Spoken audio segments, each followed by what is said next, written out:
oil tanker off the coast of Venezuela that a U.S. official says is flying a false flag and under a judicial seizure order. If caught and seized, it would be the third Venezuelan tanker taken by the U.S. this month. On Saturday, the Coast Guard seized a Panama-flagged vessel in international waters. Lawmakers from both parties are raising concerns about this ongoing pressure campaign against the Maduro regime. Republican Senator Rand Paul spoke about the latest seizure. I consider it a provocation and a prelude to war, and I hope we don't go to war with Venezuela. It isn't the job of the American soldier to be the policeman of the world, so I'm not for confiscating these liners. I'm not for blowing up these boats of unarmed people that are suspected of being drug dealers. I'm not for any of this. In a fresh CBS News poll, 73% of respondents said President Trump has not clearly explained the use of possible military action against Venezuela. For more on this, CBS News White House reporter Willie James Inman is in West Palm Beach, Florida. So, Willie, what are we learning about these ongoing tanker seizures and how are lawmakers reacting? Hey there, Lindsay. Good to be with you on this Monday. Well, the White House is certainly ramping up that pressure campaign against the Venezuelan government and specifically against its leader, Nicolas Maduro. Now, we saw over the weekend, as you mentioned, that a second tanker seized as that first tanker was expected to go to port in Texas.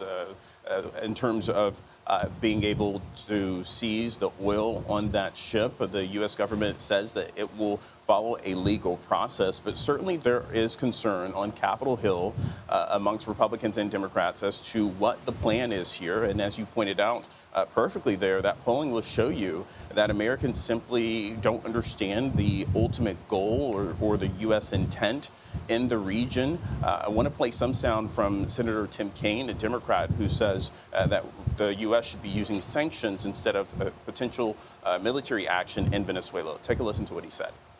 We should not be waging war against Venezuela. We definitely should not be waging war without a vote of Congress. As you know, I've long maintained we shouldn't be at war without a vote of Congress. And what I'm searching for right now, Kristen, is what is President Trump's motivation. These boat strikes were initially justified on the ground that we're fighting against narco trafficking. But then the president pardons some of the biggest narco traffickers ever convicted in United States courts. What's going on?